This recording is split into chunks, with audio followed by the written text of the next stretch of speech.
زارا کی آنکھ کھلی تو اس نے دیکھا اس کا شوہر خالد بیڈ پر نہیں ہے۔ یہ پہلی بار نہیں ہوا تھا۔ جب سے اس کی شادی ہوئی تھی وہ نوٹ کر رہی تھی، اکثر وہ رات میں کچھ وقت کے لیے بستر سے اٹھ کر چلا جاتا تھا اور اس کی واپسی گھنٹے 2 گھنٹے بعد ہوتی تھی۔ زارا کی شادی کو 6 ماہ سے کچھ زیادہ ہی ہوئے تھے۔ خالد کے اس عمل سے زارا کو الجھن ہونے لگی تھی کہ ایسا کون سا کام ہے جو رات کی تنہائی میں کرتا ہے۔ تجسس کے ہاتھوں مجبور ہو کر کئی بار اس نے خالد سے معلوم بھی کیا تھا، پر اس نے کوئی تسلی بخش جواب نہیں دیا، جس پر زارا کو شک ہونے لگا تھا کہ ضرور کوئی گڑبڑ ہے، کہیں اس کا کسی لڑکی سے چکر وغیرہ نہ ہو، کیونکہ آج کل لڑکے لڑکیاں موبائل پر بات چیت کرنے کے لیے رات کی تاریکی کا سہارا لیتے ہیں۔ مگر خالد کو ایسا کرنے کی کیا ضرورت پڑ گئی؟ اگر اس کا چکر کسی اور لڑکی سے چل بھی رہا تھا تو اسے ختم کر دینا چاہیے تھا، یا پھر اس سے تعلق رکھنا ہی تھا تو پھر اس سے شادی کر لیتا۔ مجھ سے شادی کا ڈھونگ کیوں رچایا؟ اس نے کبھی تصور بھی نہیں کیا تھا کہ خالد ایسا دل پھینک قسم کا شوہر نکلے گا۔ اس میں ایسی کیا کمی ہے جو اس کا شوہر دوسری عورتوں سے تعلق قائم رکھنا چاہتا ہے؟ ابھی انہیں ایک طویل زندگی اکٹھے گزارنی ہے۔ اگر دوسری عورتیں اس کے شوہر کی زندگی میں آتی رہیں تو پھر کس طرح وہ اچھی زندگی گزار سکیں گے؟ وہ غصے میں بھری بستر سے اٹھی اور کمرے سے باہر نکل گئی۔ اسے اچھی طرح معلوم تھا کہ خالد اس وقت کہاں ہوگا، اس لیے وہ چھت پر پہنچ گئی۔ چھت پر ایک چھوٹا کمرہ بنا ہوا تھا۔ اس کمرے میں خالد اکثر جا کر لیٹ جاتا تھا۔ زارا دبے پاؤں اس کمرے کی طرف بڑھ رہی تھی۔ کمرے کا دروازہ بند تھا اور اندر سے باتیں کرنے کی آوازیں آ رہی تھی۔ زارا نے دروازے سے کان لگا لیے، لیکن آواز صاف سنائی نہیں دے رہی تھی، لیکن صاف اندازہ ہو گیا تھا کہ خالد کسی لڑکی سے باتیں کر رہا ہے۔ خالد کا کسی لڑکی سے رات کے اس پہر بات کرنا شکوک و شبہات کو جنم دے رہا تھا۔ زارا کے صبر کا پیمانہ لبریز ہو گیا تھا۔ وہ غصے سے بری طرح کانپ رہی تھی۔ جیسے ہی اس نے دروازے کو زور سے دھکا دیا، دروازہ ایک جھٹکے سے کھل گیا۔ دروازے کو لاک نہیں کیا گیا تھا۔ کمرے کے اندر خالد ضرور بیٹھا تھا، لیکن کسی لڑکی کا نام و نشان نہیں تھا۔ وہ اپنے شوہر کو اکیلا دیکھ کر حیرت زدہ رہ گئی تھی۔ ابھی ابھی اس نے لڑکی کی آواز صاف سنی تھی۔ خالد کے ہاتھ میں موبائل بھی نہیں تھا جو وہ سمجھتی کہ موبائل کے سپیکر کی آواز سے کمرے میں لڑکی کی آواز گونج رہی ہو۔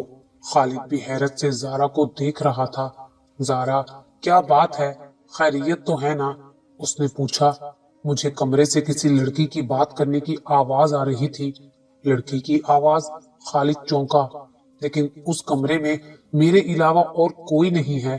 یہ بات میرے لیے بھی پریشان کن تھی۔ کمرے میں لڑکی نہیں ہے، پھر بھی لڑکی کی آواز سنائی دی تھی۔ زارا نے کہا، آؤ نیچے چلتے ہیں۔ خالد نے چارپائی سے اٹھتے ہوئے کہا۔ زارا کمرے میں بھرپور نگاہ دوڑاتی ہوئی خالد کے پیچھے چل دی۔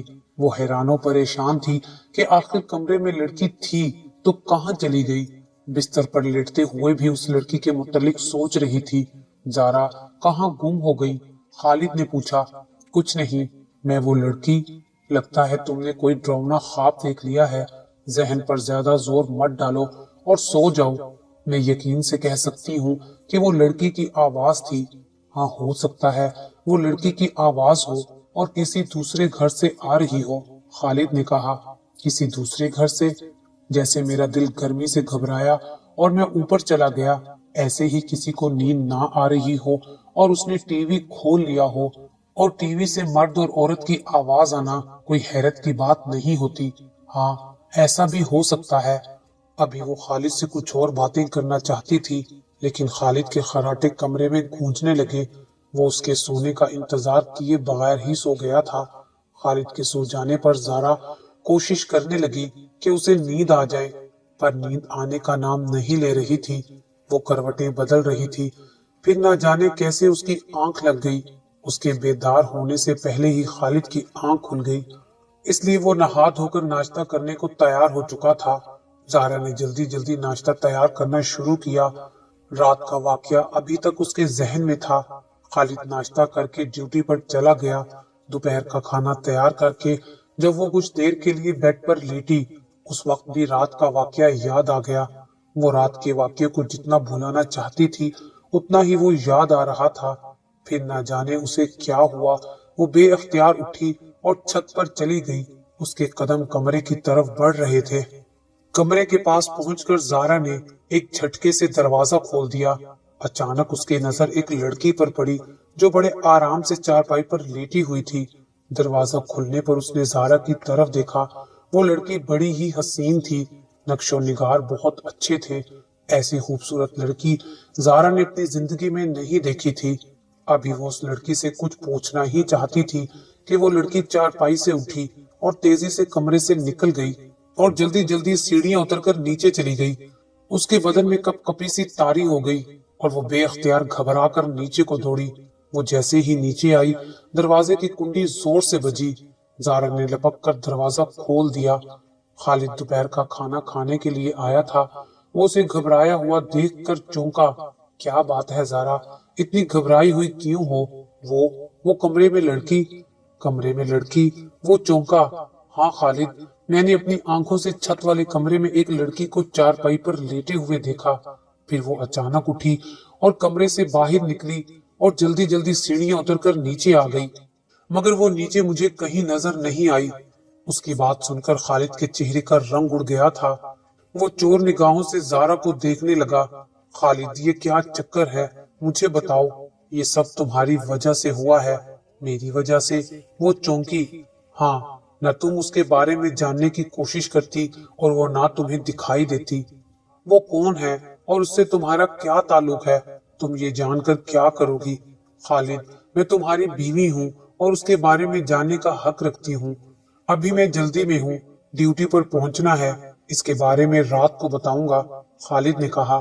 ठीक है, ज़ारा ने खालिद के लिए खाना निकालते हुए कहा। खालिद खाना खाकर ड्यूटी पर चला गया। उस लड़की के बारे में मालूमात जानने के लिए ज़ारा बेचैन हो चुकी थी। रात को जब खालिद घर आया और ज़ारा और खालिद बिस्तर पर लेटे, ज़ारा ने फिर उस लड़की के बारे में तज़किरा छेड़ दिया। खालिद के पास अब कोई चारा ना था कि वो उसके बारे में ज़ारा को बता दे। ज़ारा, ये कई साल पहले की बात है। मैं एक छोटे से कारखाने में काम करता था, मगर जब कहीं मुझे किसी और कारखाने में अच्छे पैसों की पेशकश होती तो मैं वहीं चला जाता। मैं शादी से कबल कई कारखाने तब्दील कर चुका था। कारखाने तब्दील करने की ज्यादातर वजह उजरत थी। उस दिन मुझे मौलाना जी के कारखाने पर काम करते हुए दूसरी रात थी। चाय की तलब पर मैं मशीन बंद करके चाय पीने चला गया। होटल पर मुझसे पहले ही मेरा दोस्त अमीरुद्दीन नाज बैठा हुआ था। मैंने सुना है कि तुमने निसार के कारखाने से काम छोड़ दिया है। हाँ, मैंने काम छोड़ दिया है। क्यों? वो चौंका। मौलाना साहब उससे ज्यादा पैसे देंगे। क्या वाकई तुम मौलाना साहब के कारखाने पर काम कर रहे हो? अमीरुद्दीन नाज बुरी तरह से चौंका। क्यों? इसमें ऐसे चौंकने वाली कौन सी बात है? बात है, जब भी मैं चौंका हूँ उसके पास ज्यादातर लोग काम करने से इनकार कर देते हैं। जो भी काम की हामी भर ले तो रात ड्यूटी आने पर खुद ही काम छोड़कर भाग जाते हैं। वो क्यों? मुझे तजस्सुस हुआ। सुना है वहाँ जो भी रात में काम करने आता है वहाँ उसे लड़की की पुरसरार आवाजें आती हैं। अब तुम खुद सोचो कि रात के 2 बजे जब तुम्हें किसी की बोलने की आवाज सुनाई दे और फिर वो नजर भी ना आए, ऐसे में तुम्हारी क्या हालत होगी? अमीरुद्दीन नाज ने कहा।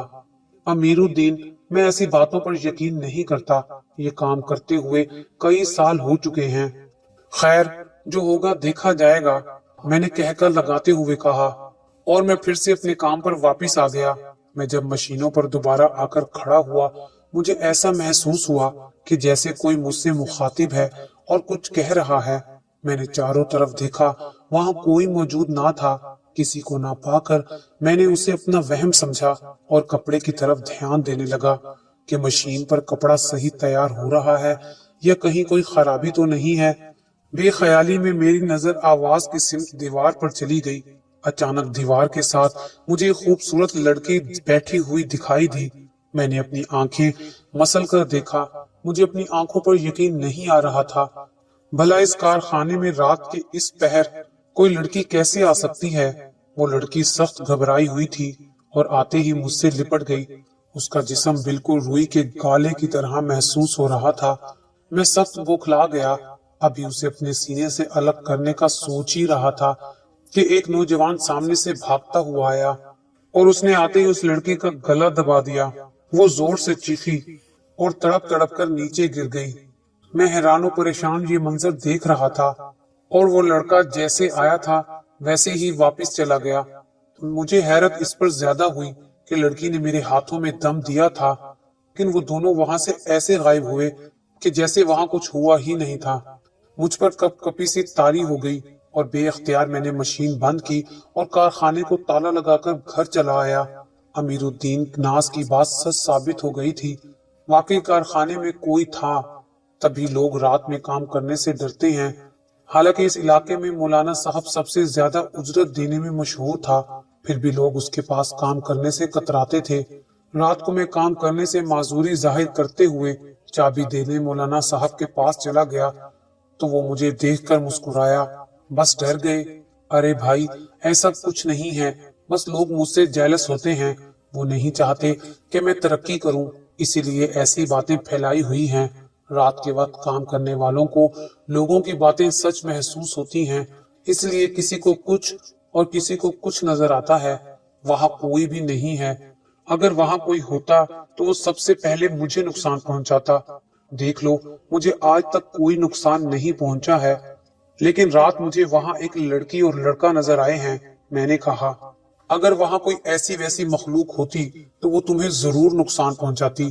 तुम्हें कोई नुकसान नहीं पहुंचा, इसका मतलब है वो तुम्हारी नजरों का धोखा है। मेरी बात मानो, लोगों की बातों पर कान ना धरो और अपना काम करते रहो। और जिस दिन तुम महसूस करो कि वहां कोई लड़का या लड़की है, बेशक काम छोड़कर चले जाना, मैं तुम्हें नहीं रोकूंगा। मैं सोच में पड़ गया कि क्या करूं। मुझे सोचता देखकर वो बोला, खालिद बेटे, देखो ये दुनिया बहुत वसी है। इस दुनिया में हम ही नहीं, अल्लाह ताला की कितनी मखलूक आबाद हैं जिसका हम तसव्वुर भी नहीं कर सकते। जिन्नात कहाँ नहीं है, ये मखलूक हर जगह है। जब हम उसे नहीं सताएंगे तो वो भी हमें नहीं सताएगी। मौलाना साहब की बात मेरे दिल को लगी कि जब हम उन्हें नहीं सताएंगे फिर वो हमें क्यों सताएंगे। मैं काम छोड़ने की बात करने आया था और काम की हामी भरकर दोबारा से तैयार हो गया। रात को काम करते हुए मुझे किसी किस्म की आवाज सुनाई नहीं दी। पूरी रात काम में मसरूफ रहा। तीसरी रात अपने काम में मसरूफ था कि एक मशीन पर कोई बैठा नजर आया। मैं जैसे ही उस मशीन के पास गया, मेरी हैरत से आंखें खुली की खुली रह गईं। मशीन चल रही थी। धागों के ऊपर वही दो शीजा बैठी हुई थी। मुझे अपनी जानिब आता देखकर वो मुस्कुराई। कौन हो तुम? मेरे मुंह से बेअख्तियार ये जुमला निकला। मैं लड़की हूँ, ये मुझे भी नजर आ रहा है, लेकिन तुम क्या चाहती हो? मैं तुम्हें चाहती हूँ। वो बोली, मुझे जानती हो? चाहने के लिए जानना जरूरी नहीं होता, बस दिल आने की बात होती है। मेरा दिल तुम पर आ गया है। मैं इंसान हूँ और तुम कौन हो? मैं एक आसेब हूँ। मुझे आसेब भी एक इंसान ने ही बनाया है। मेरे भाई के हाथों पहले मैं मरी थी और फिर एक कार एक्सीडेंट के हादसे में मेरा प्यार, मेरी जान दिलावर भी हलाक हो गया, जिसे मैं दिलो जान से चाहती थी। उसे मरकर सुकून मुयस्सर आ गया, मगर मेरी रूह को सुकून नसीब ना हो सका। जिस रात मेरे भाई ने मुझे मारा, उस दिन से मैं तड़प रही हूँ। लेकिन जब मैंने तुम्हें देखा, मुझे महसूस हुआ कि जैसे मेरा दिलावर फिर से इस दुनिया में आ गया है। अब मैं तुम्हें नहीं छोड़ूंगी। तुम जहाँ भी जाओगे मुझे वहीं पाओगे। वो बोली, तुम्हारे भाई ने तुम्हें क्यों मारा? मेरे भाई को दिलावर पसंद नहीं था। मेरे घर वाले भी नहीं चाहते थे कि मेरी शादी दिलावर से हो। एक रात में जब घर से फरार होकर दिलावर के साथ भागकर पसंद की शादी करना चाह रही थी, मेरे हाथ में एक पोटली भी थी। दिलावर ने यहाँ पहुंचने का कहा था। उस वक्त यहाँ खाली मैदान था। मेरे भाई काशिफ की आंख खुल गई और वो मेरे पीछे यहाँ तक पहुंच गया। दिलावर भी पहुंच गया था। मैं भागते हुए जैसे ही दिलावर की बाहों में पहुंची, मेरे भाई ने मुझ पर हमला करके मुझे हलाक कर दिया। वो दिलावर को भी हलाक करना चाहता था, मगर वो भाग निकलने में कामयाब हो गया। बस उसकी किस्मत अच्छी नहीं थी। भाई ने इस वाक़े के बाद गड्ढा खोदकर मुझे दफन कर दिया। इसलिए मेरी रूह यहाँ भटक रही है। मैंने आज तक किसी को नुकसान नहीं पहुंचाया, फिर भी लोग मुझसे ना जाने क्यों डरते हैं। मुझे देख ले तो काम छोड़कर चले जाते हैं। तुम्हारा नाम क्या है? मेरी माँ ने मेरा नाम शहजादी रखा था और शहजादी का ये हशर हुआ है। उस दिन से मेरी और शहजादी की दोस्ती हो गई। रात की ड्यूटी में उससे रोजाना मुलाकात होती थी। वो बेज़रर थी, उसने कभी मुझे नुकसान नहीं पहुंचाया था, इसलिए मैंने कारखाने को नहीं छोड़ा। इलाके के लोग भी हैरान थे कि मैं काम छोड़कर क्यों नहीं भागा। मुझसे पहले जो भी कारीगर आता था वो चंद दिन में भाग जाता था। मेरा ख्याल था कि मेरी शादी हो जाने पर शहजादी मेरा पीछा छोड़ देगी, लेकिन ऐसा नहीं हुआ। वो नहीं चाहती थी कि हम दोनों एक साथ रहें। एक तरह से वो तुम्हें अपनी सोतन तस्वुर करती है और मुझसे जिद करती है कि तुम्हें तलाक दे दूं। पहले वो कारखाने तक ही महदूद थी, लेकिन अब वो साए की तरह हर जगह मेरे साथ रहती है। हत्ता कि जब दिन की ड्यूटी होती है और रात में मैं घर आकर सोता हूँ, रात में सोने से मुझे जगाकर ऊपर छत पर ले जाती है और मुझसे बातें करती रहती है। 2 घंटे बातें करके चली जाती है। उसका ज्यादा जोर इस बात पर होता है कि मैंने शादी करके अच्छा नहीं किया, मेरे होते हुए तुमने शादी क्यों की। मैं उसे समझाता हूँ कि तुम एक रूह हो, जबकि मुझे एक जिंदा इंसान की जरूरत है। इतनी बड़ी जिंदगी तन्हा तो नहीं गुजार सकता, लेकिन मेरी बातें उसकी समझ में नहीं आती। ये कहते हुए खालिद खामोश हो गया। खालिद की बातें सुनकर ज़ारा की तशवीश में और इजाफा हो गया था। उसकी समझ में नहीं आ रहा था कि वो इस मौके पर क्या कहे। उसने सुन रखा था कि जब कोई साया किसी पर आशिक हो जाए तो वो फिर आसानी से उसका पीछा नहीं छोड़ता। उसके शोहर खालिद का भी वो इतनी आसानी से पीछा छोड़ने वाली नहीं थी। इस मामले में किसी आमिल से रहनुमाई हासिल करना बहुत जरूरी हो गया था। वो दोनों शहजादी से मुतल्लिक बातें करते हुए सो गए। सुबह होने पर खालिद काम पर चला गया।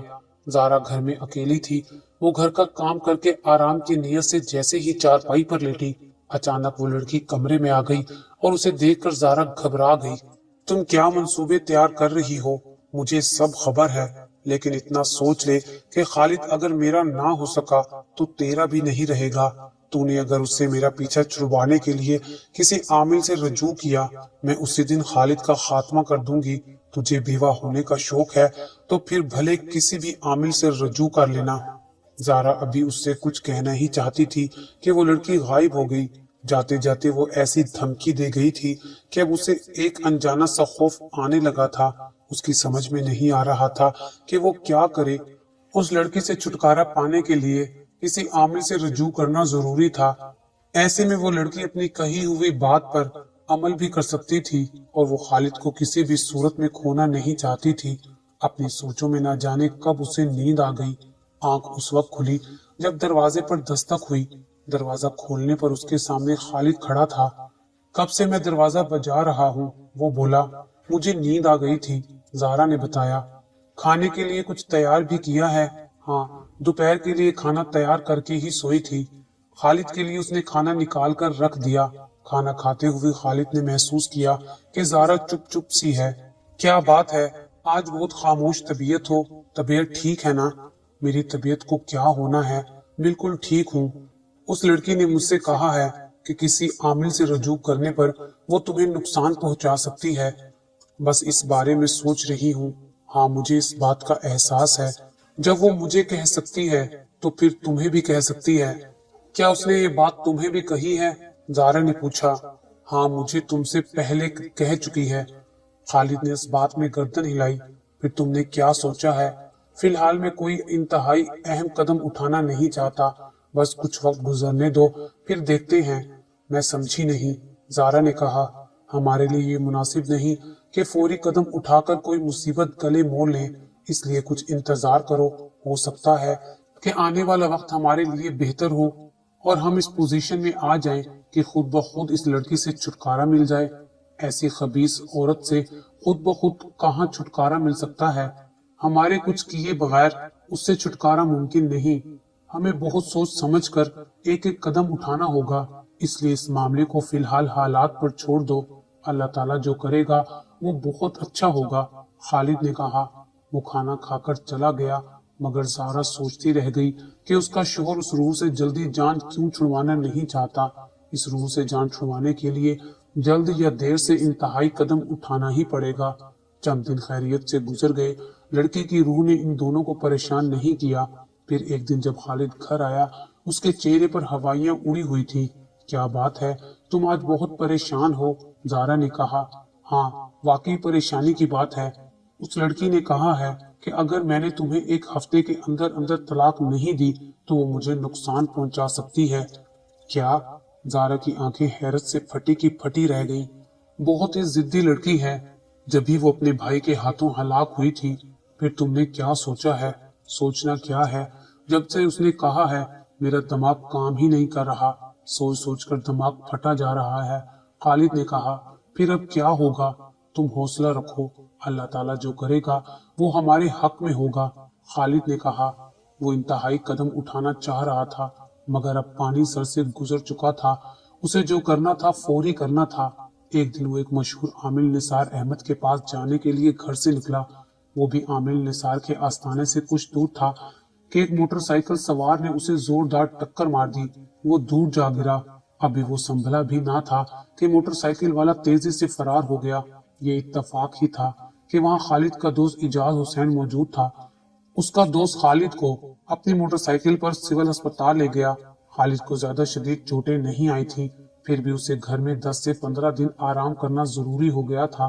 खालिद के जिस्म के मुख्तलिफ हिस्सों पर पट्टियां देखकर जारा परेशान हो गई। ये क्या हो गया है? अरे कुछ नहीं भाई, जरा सी चोटें आई हैं, खालिद ने जबरदस्ती चेहरे पर मुस्कुराहट लाते हुए कहा। फिर भी ये कैसे हुआ? मोटरसाइकिल वाला बहुत तेजी में था, मुझे मारकर चला गया। खालिद आमिल के पास जाने वाली बात बताकर जारा को परेशान करना नहीं चाहता था, इसलिए वो आमिल की बात गोल कर गया। अब जारा 5 वक्त की नमाजी हो गई थी। वो दिन रात कुरान पाक की तिलावत करती और अल्लाह ताला से रो रो कर दुआएं मांगती कि या अल्लाह ताला, वो किसी न किसी तरह इस लड़की से उसका और उसके शोहर का पीछा छुड़वा दे। शाम का वक्त था, मगरिब होने में कुछ वक्त बाकी था कि दरवाजे पर दस्तक हुई। जारा चौंकी, इस वक्त कौन आ गया? जब जारा ने दरवाजा खोला तो दरवाजे पर एक बुजुर्ग खड़ा था। भूखे को खाना खिलाओगी बेटी? वो बोला। हाँ बाबा, यहाँ बैठे मैं खाना लेकर आती हूँ, जारा ने सहन में एक तरफ इशारा करते हुए कहा। बाबा सहन में बैठ गया। उसके हाथ में जो डंडा था उसने अपने बराबर में रख लिया।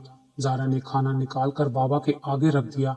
बाबा ने रोटी का निवाला तोड़कर मुंह में रखा और फिर उसने खला में कुछ देखने की कोशिश की। फिर दूसरा निवाला भी मुंह में रखते हुए खला में घूरा। अचानक उसकी आंखें लाल सुर्ख हो गईं। वो बोल कुछ नहीं रहे थे। कुछ देर गुजरने पर वो खाना खा चुके थे। वो उठकर खड़े हो गए और जलाली लहजे में फिजा में देखते हुए बोले, जा, चली जा, भाग जा, जलाकर भस्म कर दूंगा। जारा हैरत से बाबा को देख रही थी। तो मुझे जानती है ना, मैं तुम्हारी तरह की रूहों को जलाकर भस्म कर देता हूँ। तेरा भी यही हशर होगा। चली जा, छोड़ दे इनका पीछा। कुछ देर गुजरने पर बाबा का गुस्सा खत्म हो गया और वो नॉर्मल हालत में आ गए। बाबा, तुम किससे बातें कर रहे थे?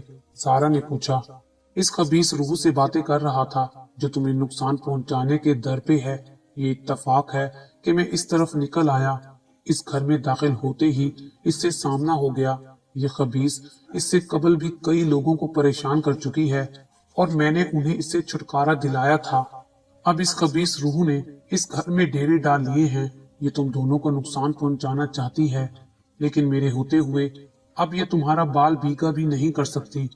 बाबा, ये रूह हमें कई बार वार्निंग दे चुकी है कि हमारे किसी आमिल से रजू करने पर हमें जानी नुकसान पहुंचा सकती है, जारा ने बताया।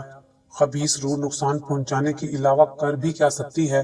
तुम बेफिक्र हो जाओ, अब ये तुम्हारा कुछ नहीं बिगाड़ सकेगी। अगर इसने तुम्हें किसी किस्म का नुकसान पहुंचाने की कोशिश की तो इसका मुझे इल्म हो जाएगा और मैं आकर इसे जलाकर भस्म कर दूंगा। बाबा खाना खाकर चला गया। उसके जाने के बाद वो रूह फिर एक हफ्ते तक नजर ना आई, जिसका खालिद ने जारा से इजहार किया। जारा ने बाबा के घर में आने और बातचीत के बारे में बताया। खालिद हैरत में पड़ गया कि इतनी आसानी से किस तरह इस रूह से निजात मिल गई। यह हकीकत थी कि वो रूह इन दोनों का पीछा छोड़कर कहीं दूर जा चुकी थी, इस खौफ से कि कहीं बाबा हकीकत में उसे जलाकर भस्म ना कर दे। कई माह गुजरने पर भी वो रूह उन दोनों के सामने जाहिर नहीं हुई थी और वो दोनों मियाँ बीवी भी खुश थे कि उनकी रूह से जान छूट गई। مولانا صاحب کے کارخانے میں آصف کا قصہ ماضی کا حصہ بن چکا تھا۔ مولانا صاحب بھی خوش تھے کہ خالد کے قدم اس کارخانے کے لیے مبارک ثابت ہوئے ہیں۔ خالد اور زہرا نے اللہ تعالیٰ کا لاکھ لاکھ شکر ادا کیا کہ اللہ تعالیٰ نے اس روح سے ان دونوں کی جان چھڑوا دی تھی اور آج وہ دونوں ہنسی خوشی زندگی گزار رہے ہیں۔